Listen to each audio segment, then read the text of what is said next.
Thank you very much. It's an honor to be here. It's always great to see new initiatives kick off, and I really think this One Nutrition, One Health initiative really has some legs. It's the way we need to go for the future, so I think you should be proud of what you're doing here. You know, 2 months ago when Josh contacted me and said, you know, can you present? And I'm like, great, and we agreed on this title. I'm like, okay, that's a great title. And then, you know, last week when I started putting this talk together, I started thinking about, like, what are the shared goals of sustainability and conservation? What does this even mean? And so, you know, if you put this together, we have, what's the definition of conservation? Well, if we use the International Union for the Conservation of Nature, their 2017 definition, it's about the protection, care, management, and maintenance. So it's managing and maintaining things, and they're actually looking at ecosystem, habitats, wildlife species, and populations with the outcome to safeguard the natural conditions for their long-term permanence. Okay, so it's kind of a forward-thinking, long-term. That's what we're talking about when we're conserving. And just a side note, there's another thing which is preservation, which is kind of just putting aside to preserve, you know, our national park system. We're trying to preserve things. That's an important piece of conservation, but conservation is more than just setting aside. It's actually using it and integrating it functionally and making sure we do have that long-term permanence. If you look at the Brundtland definition of sustainability, you're talking about avoiding depleting natural resources with this idea of meeting our needs now, but then letting our future generations meet their needs. Again, a very forward-thinking thing. And so I would argue that essentially, if you're sustaining a system, you're conserving it. The two actually are kind of hand in hand. And you know, really, sustainability is kind of a human-centric view on conservation. We want to keep the world functioning as it should be for our needs, where in conservation, we're kind of looking at animal and ecosystem needs. So given that I just gave the whole title of my talk in 2 minutes, so let's take this into what you guys are interested in, and that's how do you balance this conservation sustainability idea against nutrition? Okay, that's what it's all about, because we need both. We can't have good nutrition at the cost of conservation and sustainability, and we can't conserve and sustain things if we're going to have a detriment to human nutrition. And so when you think about nutrition, there's one of the biggest challenges to biodiversity is poverty. It's just where there are impoverished people, there's malnutrition, and there's a lack of biodiversity because they are merely maintaining their nutritional intake. That's what it is. And so we see this. This is a photograph of a reindeer shop in China. You know, I was there for, you know, a day poking around there, and I never saw a customer. I don't know what they're selling, but they're harvesting stuff and they're trying to make a living off of it. You see bushmeat in Africa. You see slash and burn agriculture in South America. This is where, when you have impoverished people, they're going to do what it takes to eat. And that's the biggest threat to conservation and sustainability, and that's where it fails. Okay, and this is just going to get worse. You know, we have 7 billion people on the planet. We're going to put 2 billion people more on the planet by 2050. How are we going to feed them? The issue is we're going to need 69% more food to feed them. Where is this going to come from? What is this going to do to equity?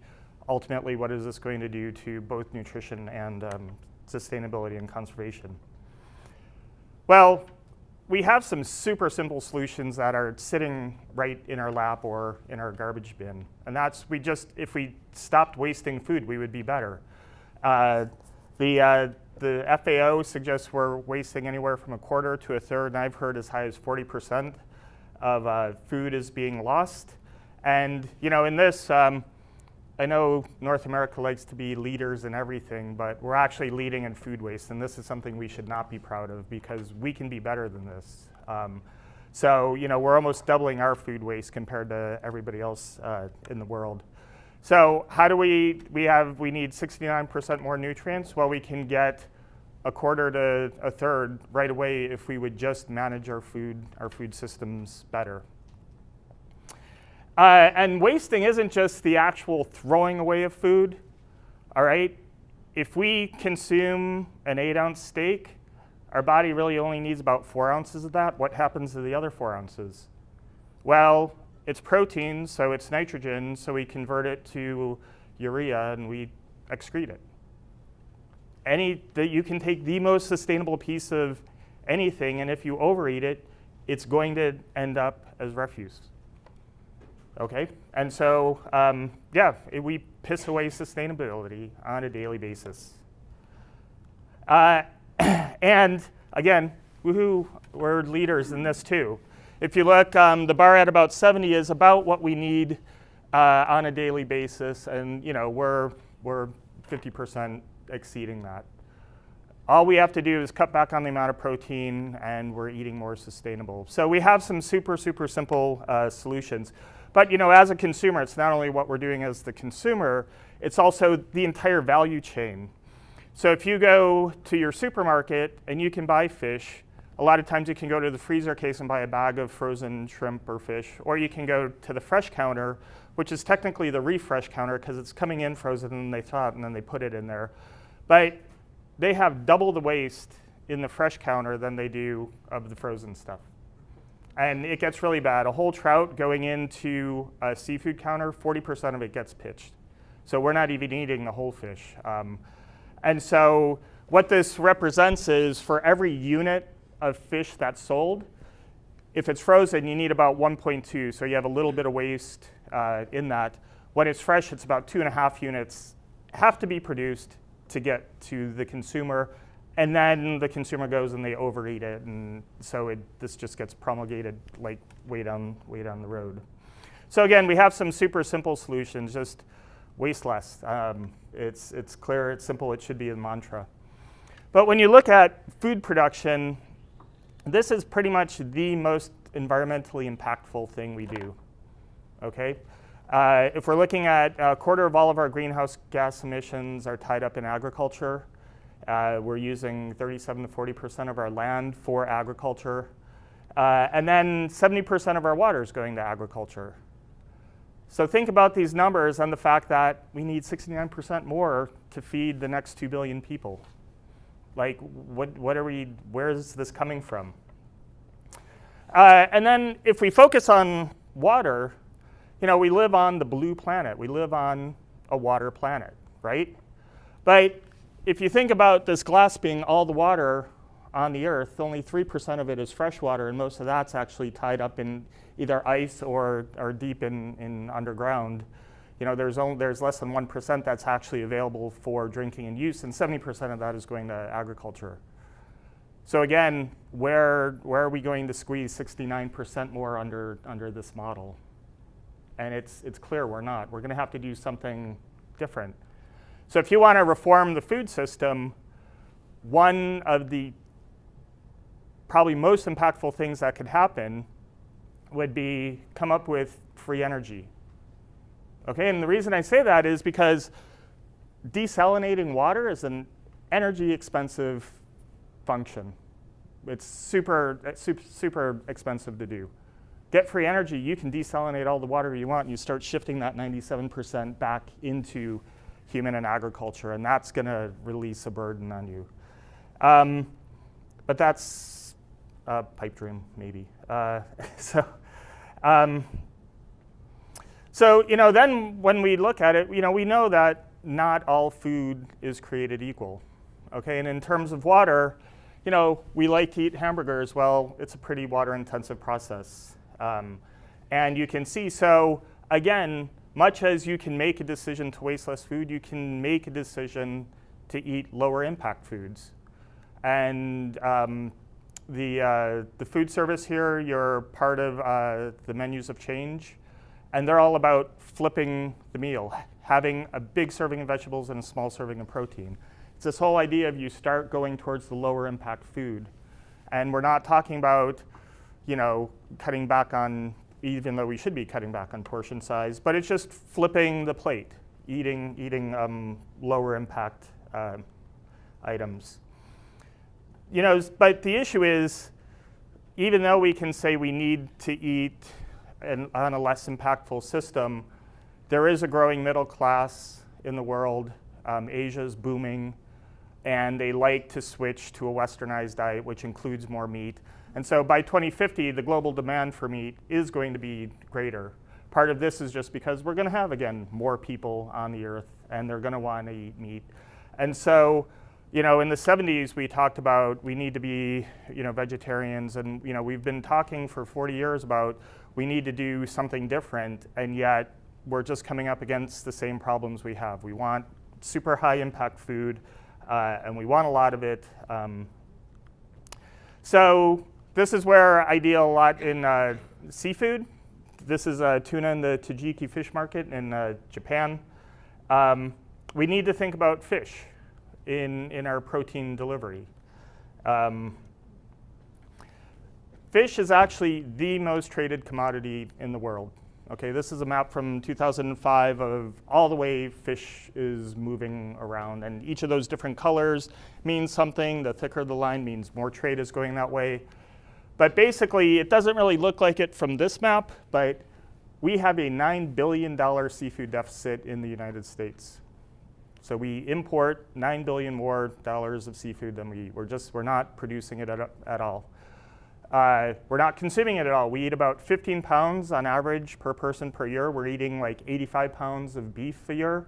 We eat 40 pounds of French fries a year. We're eating more French fries than we're eating fish. That doesn't really make sense. So the reason we should be considering fish is because it's a super efficient animal. Okay, this is a typical feed conversion ratios for some characteristic animals. It takes about 1.1 pounds of feed to get a pound of fish. Okay, it takes 1.7 pounds of feed to get chicken, 2.9 for pigs, 6.8 to cattle. And this is just because if you think about fish, they're not fighting gravity, they're floating in water. They don't spend metabolic energy standing. Okay, so right there, they get more energy available that they can put into growth. All right, they're also ectotherms. They're not spending a lot of metabolic energy heating themselves. They're whatever the water temperature is, but that means all that energy that terrestrial animals are spending on heat, they're putting into growth. So this is one of the reasons they're super efficient. This has some really nice knock-on benefits where because you're giving them less food, they have less effluent. So if you measure how much phosphorus they're putting out, how much nitrogen they're putting out, their greenhouse gas emissions, it's actually less coming in through fish and seafood proteins than it is through terrestrial animal proteins. And it's not, we need to kind of balance what we're eating from the land and eating from the ocean, but it's not, they're not discrete choice events. The green is the watershed for the Gulf of Mexico. And basically what this is doing is this is showing all the nitrogen coming from both cities and farms, hitting the watershed, ending up in the Gulf of Mexico, and what happens when that happens? It's the dead zone in Mexico. So you're putting so many nutrients into the water that you have a eutrophication event, strips the water of oxygen, and you have these massive amounts of dead zone that any live, wild animal swimming through dies because they get starved of oxygen. So we have these massive dead zones in the Gulf of Mexico coming back from agriculture. So it's not just like, we're not just talking about, there's a mixing of the systems. And again, if we can get more efficient production, what we're trying to do is we don't want this to grow, okay? We don't want this to get worse and worse. And so we need to get more efficient production scenarios in there. So to kind of rephrase the question, instead of how do we balance the goals of sustainability and conservation, how do we balance sustainability and nutrition? Equity is a huge issue to this, okay? If we can have less impoverished people in the world, we're going to be a more sustainable society.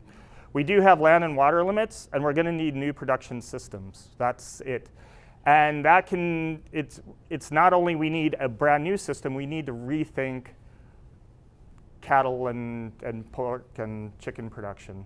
There's some new work in cattle and feeding them seaweed, and it actually cuts back on methane emission.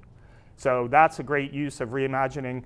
You know, cattle have been around for centuries, but it's not grandfathered. We still need to push them to improve. You know, we do know there's linkages and there's playoffs between terrestrial and aquatic systems. So again, it's not just like, you know, move everything off land and into the ocean. It's still what we're doing on land is going to impact what we're doing in the ocean. We need to increase our consumption of lower impact foods, okay? You know, more plant consumption. At the same time, decrease waste. And this is just across the board, you know. Really think twice about eating an 8-ounce piece of any protein. There's a lot of things that seafood has going for it that's going to make it an important part. You know, right now, nearly 1/7 of the world's population actually depend on seafood for their prime protein intake. So it's already a very important protein provisioning system, but we need to increase what we're doing with it.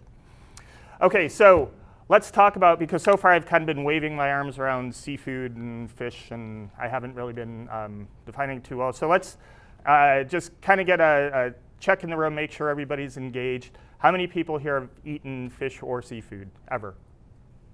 Yeah, everybody's arms should go up. Okay, good. All right, how many people have heard that seafood is a heart-healthy diet option?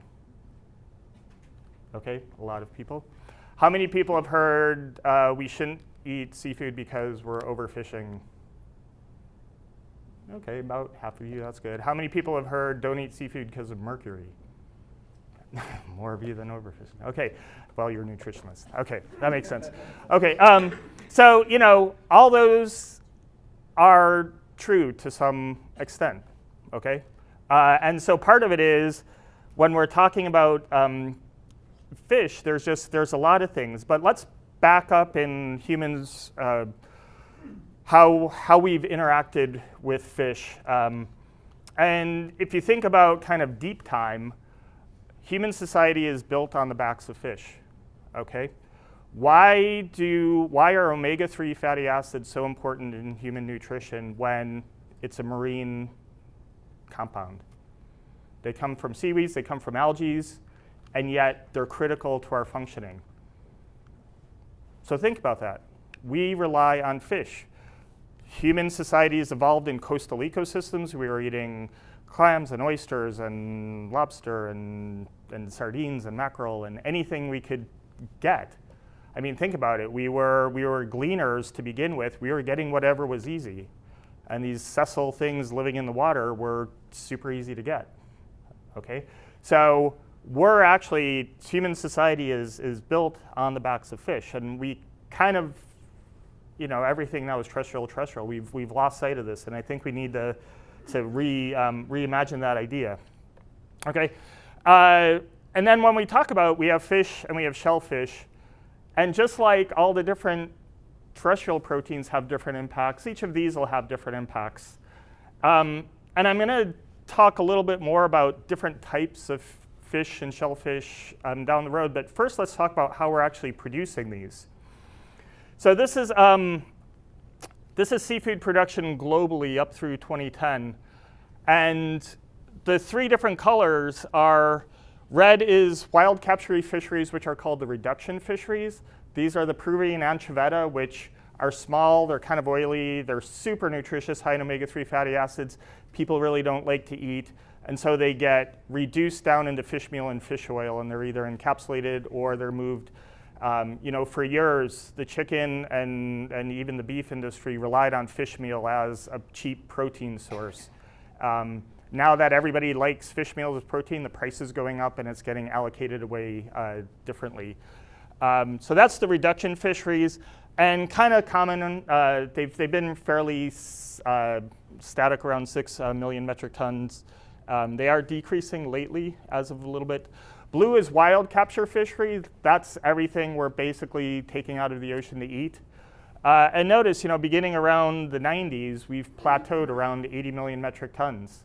Okay, and part of it is We just can't squeeze more fish out. So when we sit there and we say, we're gonna have 2 billion more people, we should be relying more on seafood because it's an efficient protein, well, it's not gonna come through fisheries. We're gonna have to do it in a different way, and that different way is yellow, and that's aquaculture, which is essentially fish farming. So 2 centuries ago, kind of when we went from hunters to farmers on land, that's kind of what we've been doing over the last 30 or 40 years in aquaculture. Aquaculture is an ancient thing. The Chinese were doing, the Polynesians were doing it a long time ago. But really, kind of, if you want to use the term industrial scale, we've really ramped up production of it. And again, we talked about not all foods have the same impacts. Well, not all fisheries and aquacultures are the same. So just to kind of get everybody on the same page, these are Brazilian fishermen. They're out in a hand-paddled canoe. They're pretty much kind of catching what they get for their families. They sell a little bit of the extra. This is an artisanal fishery. This is counted as a fishery. They're providing most of their livelihood through fishing.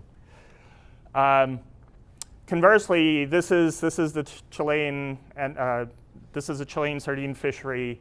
This one haul of a net, which they're doing multiple per day, is more than those fishermen will catch, probably in their lifetime. So that's the scale. You have artisanal fishing, and then you have big scale fishing, and that all falls under the umbrella of fishing. Same with aquaculture. We have extensive aquaculture where you're not feeding the animals. So Rutgers, you guys have a marine station. You guys do oyster aquaculture, and that's great. You produce seed and hatchery. You put them out into the field, come back. You do a little work on them, and then come back and you harvest them. So fairly extensive. But the most aquacultured product in the world is seaweed. Okay, this is a farm in Malaysia. And just to give you an idea of scale, the float is actually a 1 liter plastic bottle. So I mean, this is just small scale stuff, but seaweeds are really kind of what we're doing most of in terms of aquaculture. And again, very extensive. You're not adding food, you're not adding anything to the system. You're actually pulling excess nutrients out of the water, which in terms of coastal eutrophication is actually a good remediative process. And then we do go all the way up to big scale. This is salmon farming in Chile. These are individual cages that hold about 15,000 salmon. They're actually fed, all of those black bridle system is a food distribution system.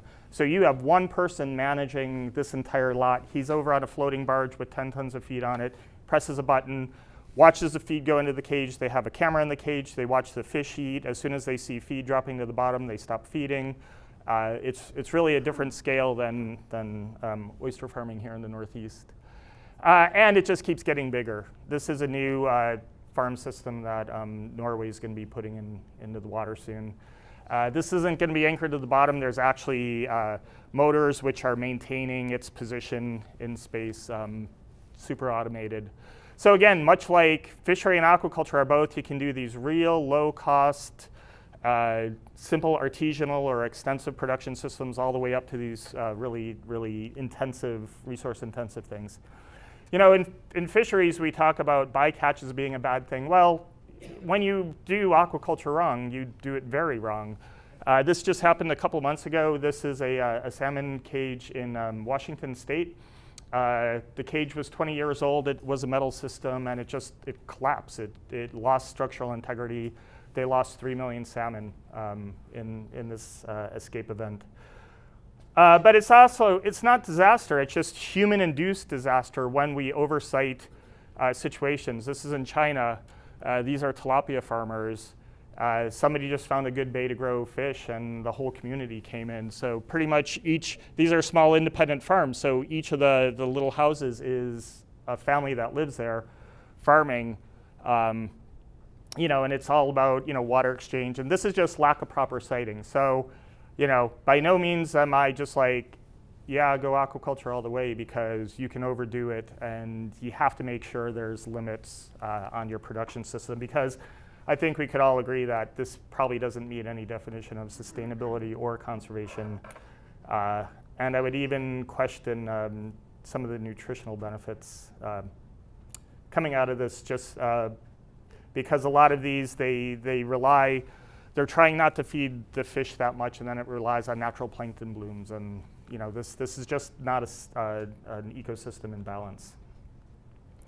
So in the 70s, the Honorable Captain Jacques Cousteau talked about, in the 70s, he recognized the Earth's burgeoning population, and he said, we need to return to the sea with new understanding and new technology. We must learn to farm the sea as we have farmed land.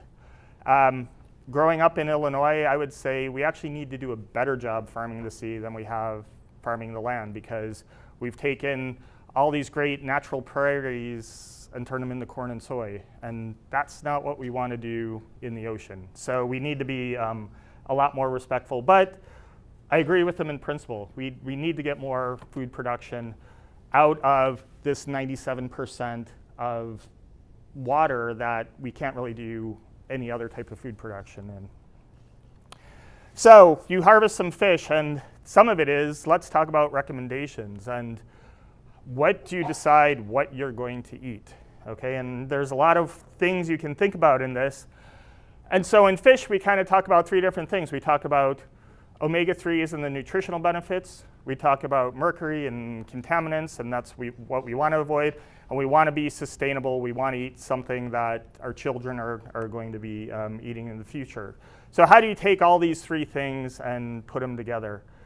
And one of the common things is eat a variety of seafood types. Well, kind of where is that coming from? What does that mean? That's and what if I say eat a variety of, like, do you guys even know what I mean? So probably not. So let's talk about that, and let's kind of look at. There's some different things you can do when you're eating a variety, and you can kind of have the good, which didn't really show up, the best, what you really want to focus on, and those things to avoid. And so if we look at this as an EPA, advice about eating fish, and there we see the best choices, the good choices, and the choices to avoid. And so if you think about this, number one, what pregnant women and parents should know. So this is kind of focused already through a lens of pregnant women and children. So this is where, so you have to kind of take that into mind for it. And then if you look at it, they actually talk about kind of the nutrients. They have nutrients. Well, again, the nutrients they're really talking about is the omega-3 fatty acids. That's kind of really what what they're driving for when they say that's a good choice or a best choice for seafood. Interestingly, they're talking about foods that have nutrients that can help your child's growth and development. The choices to avoid are actually the highest mercury level, which is really weird coming under a nutritional guidance because it's a contaminant. I don't think anybody here would agree that mercury is a nutrient. So again, they're kind of trying to balance things, and again, the messaging is getting kind of big and convoluted. So let's just dive into mercury a bit, because again, it's I went to see Michael Pollan speak 2 weeks ago, and he didn't talk about seafood except somebody in the question session asked him about seafood, and immediately I heard a woman behind me going, "Oh, don't eat fish, it all has mercury." So that's kind of the perception, and I spoke at the Seafood Nutrition Partnership in September, and I was presenting some of these data, and the nutritionist in the room, Joe Hiblin, got super anxious that I was even talking about mercury, because he's so worried that a mercury story is going to drive people away from seafood that they're going to miss out on the benefits of it. And again, it's this risk to reward scenario. But I think it's out there, it's a perception, and so we do need to talk about it. So if you look at the choices that you're supposed to avoid, this pretty much everything to the left are the choices we're supposed to avoid. And again, it's the things that do have higher mercury. But again, if you look, there's also samples that come up under very low mercury. So this is one of the problems we're having. We manage fisheries on a stock-by-stock basis, and then we do nutritional information, and we go, blah, here's all shark, or here's all marlin and swordfish. Well, each of these is associated with a biogeographic region, and I guarantee you there are nutritional differences in stocks of fish, and that's the level that we actually need to be driving towards. We should be actually, if we sit there and we say, we have, so orange roughy is fished off of New Zealand. It's right on the black line right there. There's 18 different stocks of orange roughy. So let's actually go in and figure out what each of those have. Tuna is just this big basket, and there's multiple species. There's multiple countries that are fishing it. We need to go in and we need to get a little bit more detailed stuff. But think about anybody who's not eating seafood because of a mercury risk. They're kind of focused on these top 6 or 7, maybe a few mackerel are really bad, and that's the king mackerel. But if you look at it, there's just a lot of stuff out there that just doesn't have mercury in it at all.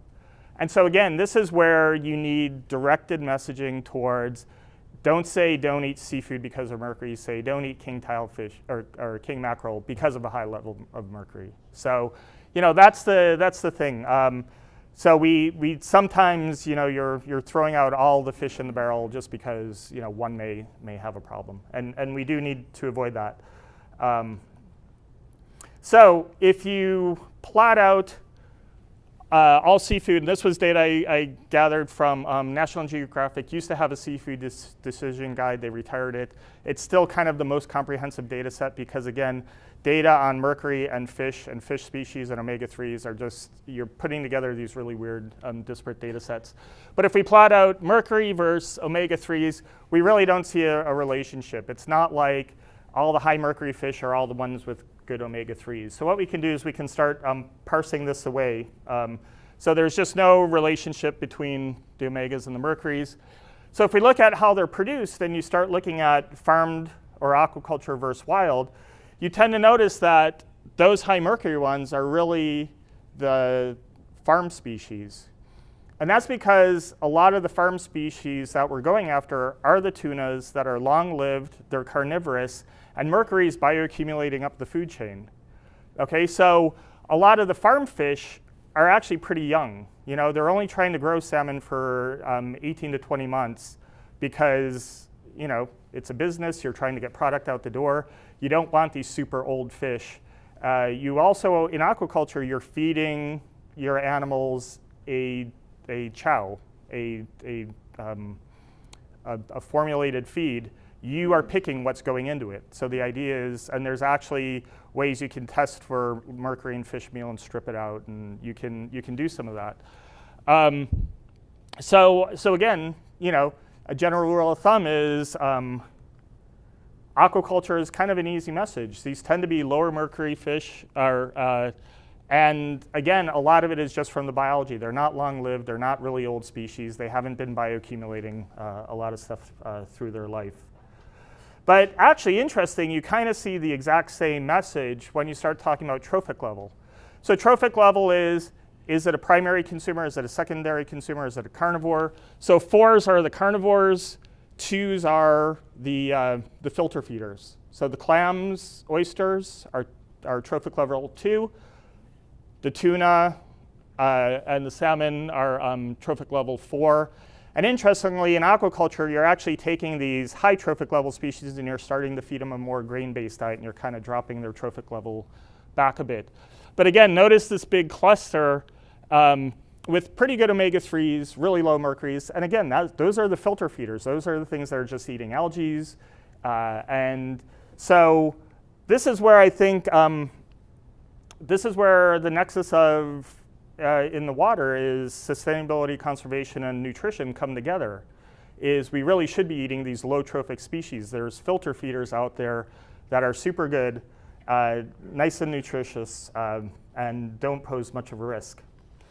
So if we talk about how the US is actually eating seafood, shrimp and salmon and tuna are the top 3 species. Then you get tilapia, and then pollock. But if you look at this, right now about 60% of what we're eating in the US is aquaculture. And we have kind of the rough estimates of what's being produced. A lot of the salmon, we have a great wild salmon fishery in Alaska. A lot of that stuff gets exported, and then we're importing farm products. So we're even internally, we're doing kind of a barter system. And again, we're not eating a lot of it. Everybody thinks, oh, I eat all-you-can-eat shrimp, which is, again, from a waste perspective, terrible. But we're only eating about 3.5 pounds of shrimp per person per year. If you look at world production, everything we eat is not one of the top species that's being produced. The numbers after that, those are metric tons. So there's 5.5 million metric tons of grass carp being produced. So if you look at the carps, there's 14, nearly 15 million metric tons. Remember, all of fisheries is 80 million metric tons. Okay. Now these are freshwater fish, and again, from our land and freshwater use, this isn't a model that we can actually pull forward. But then if you look, next we have manila clam, then we have some shrimp. So we do have some marine species up there. At 8th, anchoveta. Again, that's the small fish which are mainly driving the reduction fisheries. And that's the thing we really need to shift into a food system, because those things are high in omega-3s. And they're short-lived, so their risk of mercury is super low. And then just to point out that we're doing 50 million metric tons of carp, and Eushemia seaweed, we're actually doing 11 million metric tons. And then this is, so seaweed is by far the biggest aquaculture product we have in the world. Unfortunately, it's not all going into nutrition. A lot of it is going into nutraceuticals, the carrageenans and alginates, and the thickeners for your toothpaste and your ice cream, and all that is all a seaweed derivative. But so this is another thing we need to do, is come up with viable ways to get that into food sources. So if we look at how the US eats seafood, and we kind of look at the long chain omega-3 fatty acids, if you look at it, salmon is really the one species up there that has a high level of omega-3 fatty acids. Nutritionally, we're not even cherry picking the most nutritious species out there. And so if you're thinking about sustainability, again, just putting this, just a reminder, we're talking ectotherms, we're talking aquatic habitats. The detriments against sustainability are habitat impacts, poor management, as we saw with overstocking of those tilapia cages in China. And then I mentioned feed. Taking fish to make fish isn't a good idea, but there's a lot of initiatives out there looking at single cell proteins, bacterial biomass. How do you get those components into fish, insect meals? How can you take kind of non-traditional food sources to get into aquaculture to create more fish? This is how the US doesn't eat seafood. Each of these up there have a higher level of omega-3 fatty acids than 9 out of the top 10. Salmon was the only thing on par that would be on this list from the list of the top 10 species that we commonly eat. And these are all great species. Again, small, so the reproductive rate is super fast. And so, from a sustainability perspective, their populations can regenerate faster and faster. There's a lot of wild species up there. There's also some aquacultured species. And so again, from a sustainability standpoint, for the wild, it's, they're fast reproducing, they're small species, and they're underutilized. They're really not hit hard right now because they're not popular at all. In terms of aquaculture, we have alternate feeds, we have filter feeders. Trout is up there because, again, it's a high omega-3. We do a lot of trout production on land. And again, a lot of those systems, like out in Idaho, there's a lot of trout production. And they're actually picking water off of a river, running it through the trout farm and returning it, cleaning it up and returning it back to the river. So its use isn't as consumptive. So it does present a potential for moving forward. So ultimately, sustainability is about a journey. You know, we're crossing a super wide river, and we can't just take a step and get to the other side. We have to take these stepping stones across. So we need to just have a series of behaviors that we need to do. And the Nobel Prize in economics this year was for the behavioral theory of nudging, just getting people just to start down the path. And if you can nudge people in the proper behavior, you'll actually get them there. So if we want to balance sustainability and nutrition, and I'm going to put down to conserve the world of water, because that's ultimately we're invested in planet Earth. First step, don't piss it away. Don't overconsume. Don't throw it away. Don't, you know, if you buy it, make sure you eat it. That's the biggest step everybody can individually take. Eat low trophic, plants, seaweeds, and then if you want animal proteins, go into your mussels, your clams, your oysters. Those are super, super great foods. Again, this was because I heard Michael Pollan speak 2 weeks ago. Cook your food. Like, don't go out to eat. It's, you know, number one, you cook more simply. You use fewer ingredients when you cook at home than they use in a restaurant, you know. But you also, you kind of enjoy the food more. You take more ownership over it. Your waste actually is less at home than in restaurants. So do that. We need to shift towards aquatic proteins, away from terrestrial proteins. That's just from eating less impactful foods. And here it comes, eat many new varieties. We've talked about mackerel, we talked about herring, sardines, trout. Get oysters on your list. These are all things we really need to integrate into our diet to increase seafood consumption. We just can't continue plugging away at shrimp, salmon, and tuna. And then finally, I didn't talk about it here, a lot of my work is actually in certification. Certification is not a panacea. It's not a single-stop solution to everything. But if you pick a product that has been certified, you know the producer has gone through the due diligence of adhering to some standard. You at least know what you can go somewhere and find out what their value system in creating that food is. Something that's not certified, you really have no idea at all of what's kind of their organizational principles about why they're producing food. So again, certification does have its place, but we can't over-rely on it because there's a lot of over-promising and under-delivering, you know. And I'll pick on the Marine Stewardship Council. They certify fisheries.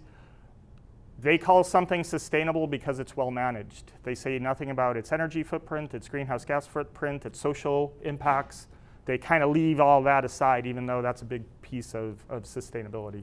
So don't become over-reliant on it, but know that some sort of label on there is indicating some sort of production ethos that you can actually check up on and see what they're doing. And also notice, you don't start with that one. Take responsibility for your own behavior before you start pointing fingers up the value chain. Finally, I have no idea about plastics. This is Malaysia in 2014. It's going to be a problem. It is a problem. It's showing up. The little plastic components are showing up in food. You know, the question is it being integrated into the flesh? I don't think so. But it's there. They just found it in drinking water in Minnesota. Like, I mean, it's just plastic is showing up everywhere. And I just put this up there as the harbinger of the next things we're going to have to be concerned about. So in conclusion, take the small steps. Begin crossing the river. Get on that first stepping stone. And you know what? Eating is a portfolio. You're not going to make one decision and then be great. Every day it's going to be, you know, what do I do? Oh, I ate a hamburger yesterday, so I'm going to eat a salad today. You know, you go for the long-term goal of averaging behavior. Okay, thank you.